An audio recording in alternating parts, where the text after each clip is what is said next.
When I used to think of vanity, I thought that it meant someone who cares about their looks, who puts a lot of value on beauty. But vanity can equally be the person, who is showing off, or, it could be their beauty or other aspects, but it could also be the quiet one who doesn't want anyone to look at them. It all comes from the same place. You care about what other people think about you. What vanity really is, it's when you care about what other people think about you in an unhealthy amount. Vanity is primarily about showing off to others what you have or what you have accomplished. A person who is vain is someone who is seeking praise from other people. Vanity is not necessarily someone who cares about their looks. It can be, but it doesn't have to be, because it is a matter of a person's heart and motivation. Maybe they work out, or, if you're a girl, you put on makeup because it makes you personally feel good. But that doesn't mean you necessarily care about what other people think about you. That's why you're not doing it. That's not your motivation. Now, there are some who must always be fit, always look amazing at all times because they do really care about what other people think about them. It's all a matter of one's motive.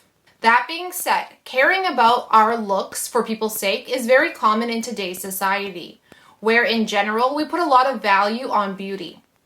There is a lot of pressure, especially for women, but also for men in today's world. This unspoken pressure to look good at all costs, no matter how much money it takes or how dangerous it could be. Like, for example, plastic surgery, especially in this social media filter world that we live in right now. I was that person that could not go on IG stories without having those face filters on. Or I wouldn't post a picture of myself unless, I smoothed out my skin or things of that nature. Social media in general is all about putting your best foot forward. Why is that? Because we are trying to look good for other people. Why do we care about vanity metrics? Because it gives us status. It makes us look good in front of other people. It feeds into vanity. I was on social media a lot before because I am in business and I was really focused on building my personal brand online. So I was posting daily before, mostly on Instagram and TikTok. But nowadays, I rarely post on those platforms and I've actually moved to YouTube. That's because for me, YouTube is about learning and teaching. I'm way more focused on here on how I can give to others versus just sharing about my life and posting pictures of myself for my own glory. Whereas on other platforms, they have more the tendency to do those things. Now, this can happen on any platform, even on YouTube. But because the way that I consume YouTube is for educational purposes, I usually like going on there to learn something new and things like that. And there are a lot of creators on here who, are in education space. So they're teaching, right? They're giving value to the audience. And so because of that, I really enjoy YouTube. I actually find it a lot more, obviously fulfilling because you're actually providing real value. This change happened mostly, I would say, last year because I had given up social media for Lent. And it wasn't until that I stopped posting and I stopped consuming social media that I started to realize how much it was actually affecting me in an unhealthy way. I always knew the potential dangers of social media to be unhealthy.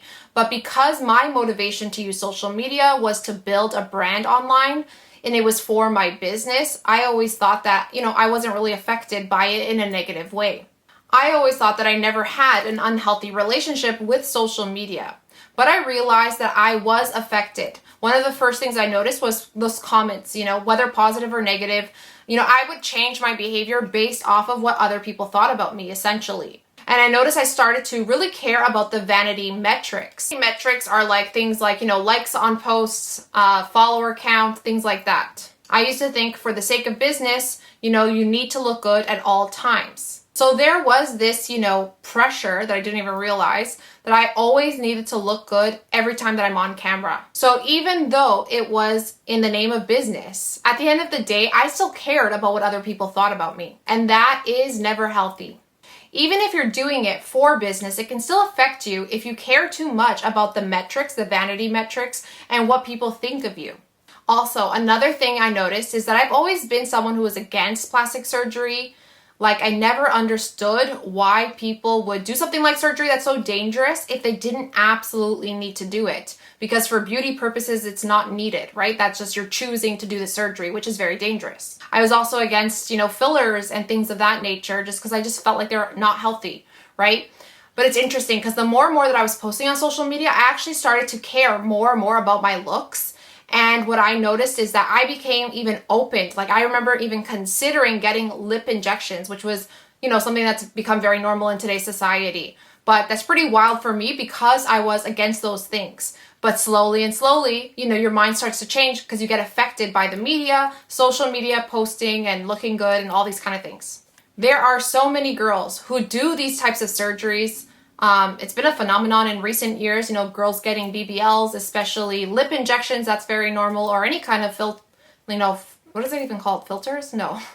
Sorry, it's not filters, it's fillers. Like fillers all over your face to get rid of wrinkles and things like that. All of this has become extremely normal in today's world. And I started to even feel that pressure when I was posting a lot online. I never went through with any of that, like I never got lip injections or anything like that, but I thought about it. That's the whole point. But the fact of the matter is that you start to become open to things because social media will start to affect you. If you are a content creator, you need to be very careful because even if you think that your motives are right, you can still be influenced by the media, and those motives slowly can start to change if you're not paying attention to your heart posture. We always need to check our motives behind what we are doing. Is this about serving others or is this about serving yourself? Am I doing this for my own glory or am I doing this for God's glory? Am I caring too much about the metrics? Is that my focus or is the message and the mission that I'm on the actual focus? For me personally, my main focus is on YouTube now. It is the platform that I do prefer. I do sometimes post on the other platforms, but it is very rare nowadays.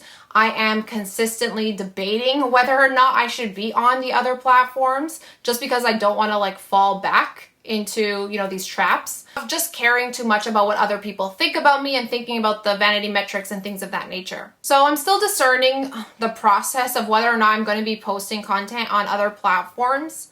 But I do know that YouTube is the place for me where I do feel that I can give and really focus on giving versus seeking praise. So that's the reason why I'm on YouTube. Another thing is that a lot of times vanity keeps you away from doing what you should. Think about it. How many times have you not done what you know you ought to do because of fear of what other people think of you? This can happen in many ways and in different arenas in your life, but it can also affect our discipleship. I heard it said once that you can have the fear of God or the fear of man, but you cannot have both at the same time. One will always win. That was heart-wrenching for me the first time that I heard with it because I struggle a lot with this and I still struggle at times about caring too much about what other people think about me. Not doing what I know I should be doing simply because of the criticism or the persecution that I might get, that fear of what other people are going to think about me. And this is very common in today's world when speaking about Jesus and religion can be very taboo, especially today. So a lot of times you won't talk about God in front of certain people because of the fear of man. We must discern when is the right time to speak about Jesus to certain people, of course, right? You need to discern these things because you need to know when is the right time to speak up and when is not the right time to speak up. But at the end of the day, we must know our motive. Are you not speaking up out of fear because you care about what other people think about you? Or that you fear rejection from people? Because if that is your motive, that is very different. So let's look at Galatians 1:10. Whom am I trying to convince now, human beings or God? Am I trying to please human beings? If I were still doing that, I should not be a servant of Christ. The Apostle Paul reminds us believers here that our primary focus should be on pleasing God and not other people. Pleasing people can distract us from serving Christ fully. Also, I want to also look at John 12:43. So let's move up to 42. And yet, there were many who did believe in him, even among the leading men. But they did not admit it because of the Pharisees and for fear of being banned from the synagogue. They put human glory before God's glory.